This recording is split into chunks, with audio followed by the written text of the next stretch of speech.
Bem-vindos todos que estão aqui se unindo a esse momento, a esse nosso encontro. Nós acabamos de fazer uma meditação para sair desse mundo e entrar num outro lugar, numa outra dimensão, onde nós somos seres gigantes. Aqui parece que a gente tem o limite do nosso corpo, mas esse outro lugar onde a gente quer alcançar é um lugar que nós conseguimos, inclusive, alcançar as estrelas e a gente pode brilhar tanto quanto elas. Hoje, nós vamos estar falando de uma porção que é a última porção do livro Bereshit, o livro do Gênesis. E da mesma forma que a gente segue um calendário, onde a gente coloca lá as nossas tarefas, os nossos compromissos, os horários que a gente tem. E agora nós estamos praticamente há poucos dias de um novo, da virada do calendário, né, de um novo ano. E aqui no nosso mundo físico, seguir o horário, seguir essa agenda é muito importante, porque ela traz para nós toda uma organização. E eu falei para vocês desse lugar onde a gente pode brilhar assim como brilham as estrelas. Nesse outro lugar também existe uma agenda. Nós também podemos seguir esse mesmo raciocínio, porque, na verdade, seguir a agenda significa que ali eu me organizo para estar num lugar X, na hora X, para cumprir uma missão X. Então, eu tenho um horário que talvez seja ir até um cliente. Então, se eu vou até esse cliente, eu tenho que estar lá naquele horário. Eu levo todo o material já preparado para aquela conversa, para minha reunião. Eu tenho uma missão para cumprir lá naquele local, naquele horário, com aquelas pessoas que eu agendei. O que a gente faz aqui é a mesma coisa. Só que, ao invés de eu usar esse calendário da folhinha, nós queremos nos conectar com um calendário que é um calendário cósmico. E aqui existe uma condição muito importante, que a nossa missão, a nossa visão, nós vamos hoje falar sobre visão. A nossa visão aqui do mundo físico, ela é muito limitada, infelizmente. Normalmente, se a pessoa cumpre todos os compromissos que estão ali naquela agenda, se ela consegue ser pontual e fazer tudo aquilo que está escrito, ela é uma pessoa responsável, ela cumpriu a sua missão, as suas tarefas, e ela, então, é considerada uma pessoa que está no caminho certo, fazendo tudo do jeito que tem que ser, tudo bonitinho. Só que muitas vezes, por isso que eu falei, a visão limitada. Talvez aqui nesse nosso mundo físico, a pessoa cumpriu todas essas tarefas. Mas isso não quer dizer que ela está cumprindo a sua missão aqui na Terra. Ela cumpriu a agenda. Mas será que ela está cumprindo a agenda da sua alma? E o que acontece? Eu já dei esse exemplo da bússola muitas vezes com vocês, para vocês ou em palestras. Quando a gente está com a bússola na mão e a gente saiu daquele lugar, conforme eu for me distanciando do ponto de partida, se eu tiver um desvio na bússola, cada vez eu estou mais longe daquele ponto. É muito mais, quanto mais o tempo passar, é mais difícil eu voltar para aquele ponto de partida. E se eu não consigo enxergar o invisível, quando eu tomo um caminho que me desvia, como é que eu consigo voltar para o rumo certo, para esse lugar onde Que eu não sei vocês, mas eu quero brilhar como todas as estrelas. Eu quero brilhar muito. Eu não quero deixar de fazer todo o meu potencial ser manifestado. E como é que eu posso fazer o meu potencial ser manifestado quando eu não enxergo? E aqui está a importância do nosso encontro, aqui está a importância da leitura, aqui está a importância da Torá, aqui está a importância do estudo espiritual. Porque o estudo espiritual faz o quê? Faz com que eu, mesmo caminhando naquela agenda, onde eu não enxergo o invisível, quando acontece o desvio, mesmo sem eu saber exatamente onde está o desvio, eu consigo ter um indicativo da onde eu tenho que colocar o meu foco e a partir daqui eu consigo me alinhar aonde eu deveria estar. Porque seria muito bom a gente ter a visão de profecia, que nós vamos falar sobre ela hoje. Saber o futuro. Quem sabe o futuro, quem tem a visão de profecia e consegue enxergar o futuro, talvez consegue reescrever o passado. Mas a gente agora não está falando nem do passado e nem do futuro. A gente está falando do agora. Nós estamos falando sobre materializar o presente de forma a eu chegar no futuro sem precisar pedir para alguém ler as minhas cartas. Qual, afinal, qual é o meu, que o meu destino vai trazer para mim? Vamos falar de uma forma aplicar na porção dessa semana. Essa porção, ela se chama Vaierri, que quer dizer e habitou. Na história literal, o que vai acontecer agora? Toda a história de Yosef já aconteceu. Ele já é aquele grande líder do Egito, não só do Egito, mas do mundo. Através do trabalho dele, toda a força de sustento e prosperidade acontece no Egito.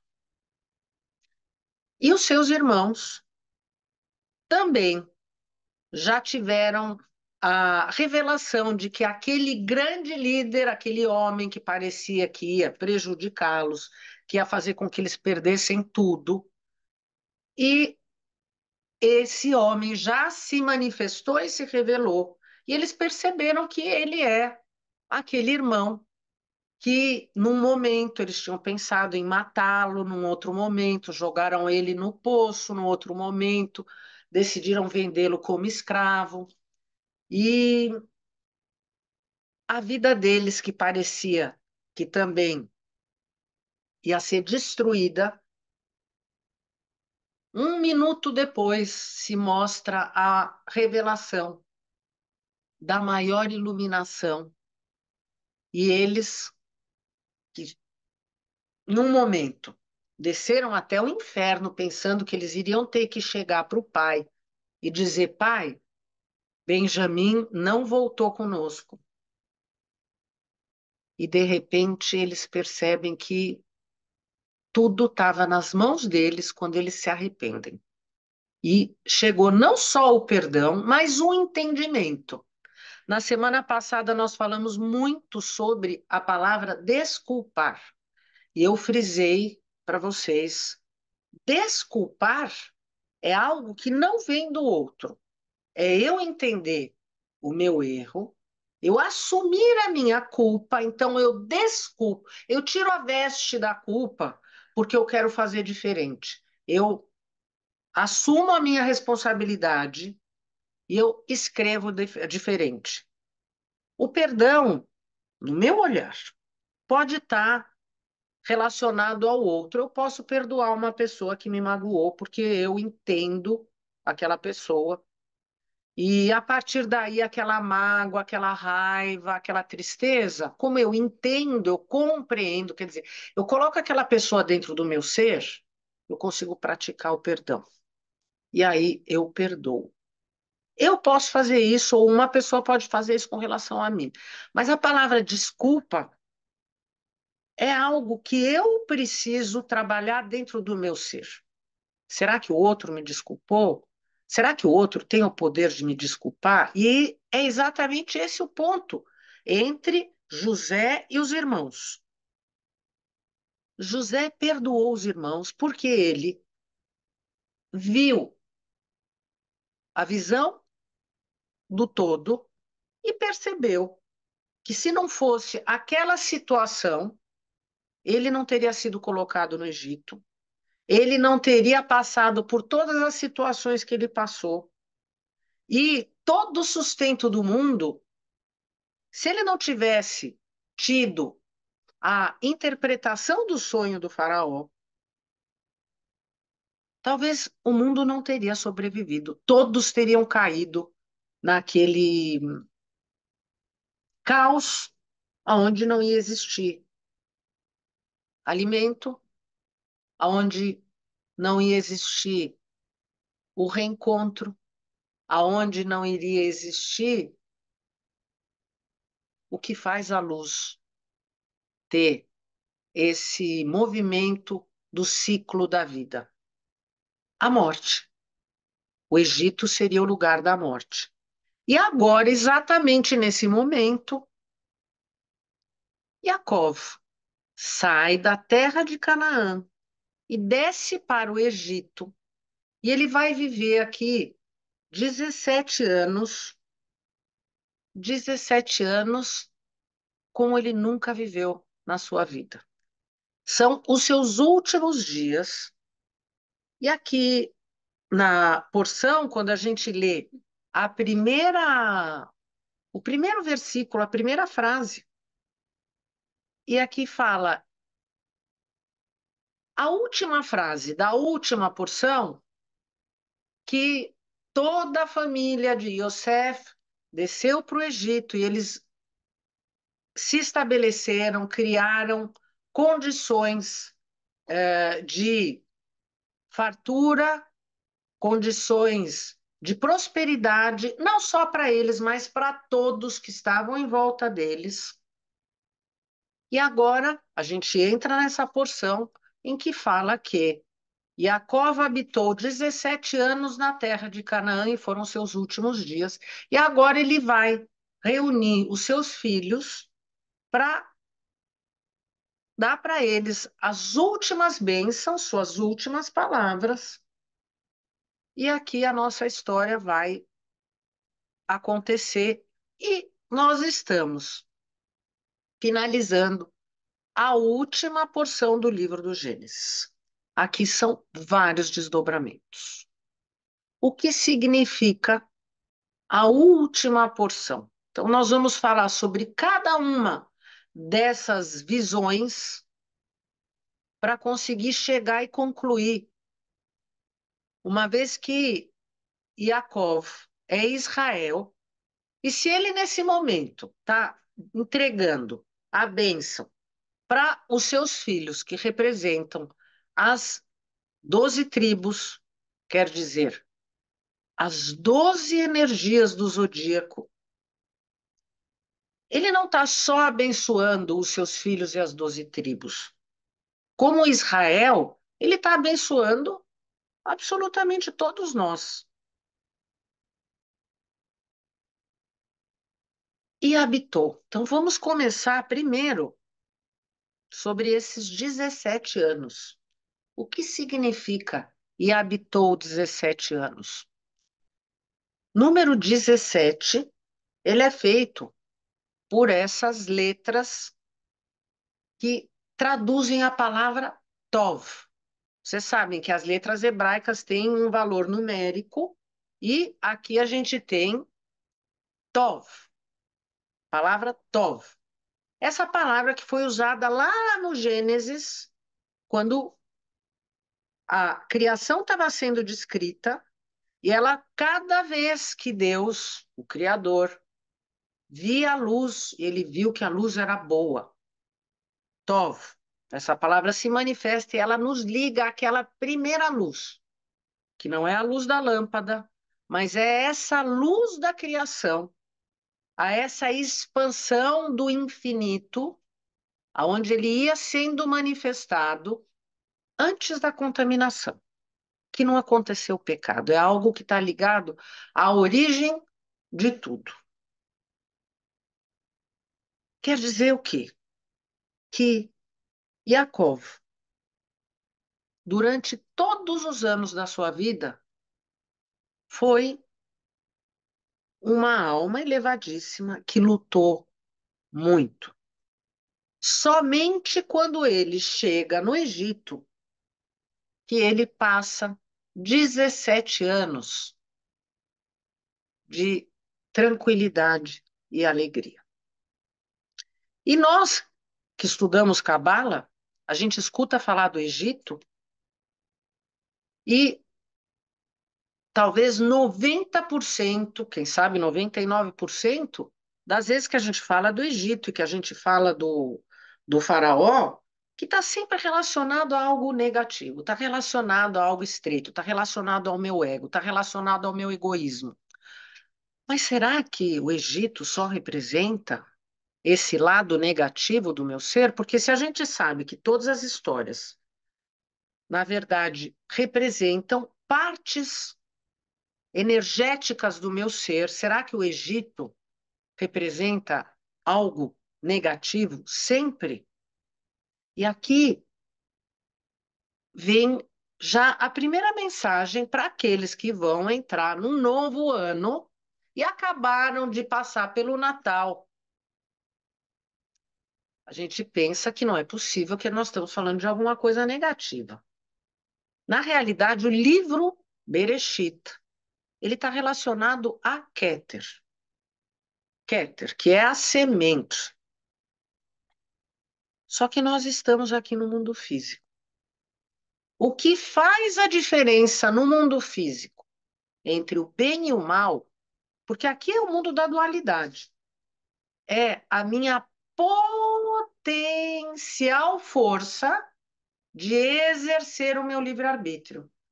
O que faz o mal existir e o bem existir é eu conseguir positivar ou negativar. Tudo que eu fizer é a mesma ação. Só que ou eu estou positivando ou eu estou negativando. O que aconteceu quando todos os filhos de Israel, junto com Jacó, ficaram durante esses 17 anos no Egito? Através da sua presença, eles conseguiram positivar uma situação que foi a situação mais próspera, alegre e feliz de Jacó. Porque enquanto ele estava na terra de Canaã, sem saber do seu filho, Yosef, durante todos aqueles anos, quando ele retornou para Canaã, é como se um pedaço tivesse faltando dele mesmo, sem esse filho, que estava vivo, mas ele não sabia. É como se ele tivesse na mais profunda depressão. E o que é a depressão? É a falta de esperança. É aquela pessoa que está numa vida que falta propósito. A falta de vida faz o quê para a pessoa que está no desespero? Porque é uma energia que vem do próprio inferno. Às vezes a pessoa quer até tirar a vida, porque ela não sabe lidar com esse sofrimento. Mas como é que a gente pode receber a luz da sabedoria sem se queimar? Usando a luz da graça. A luz da graça, que é a luz de Hesed, que é o compartilhar, o sair do eu e dar o meu espaço do eu para colocar o outro. Isso é compreender, isso é aceitar, isso é tolerar, isso é escutar o outro, ver o outro. Não é ficar atrás de previsão para eu me dar bem.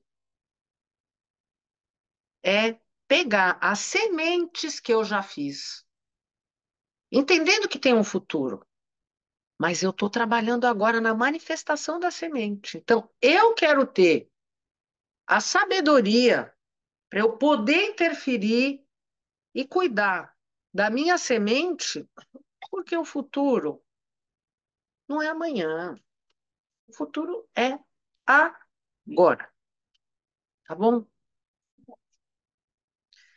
Eu agradeço a presença de vocês. Nós vamos estar juntos na sexta-feira, acendendo as velas da Shabat, a última do ano 2023.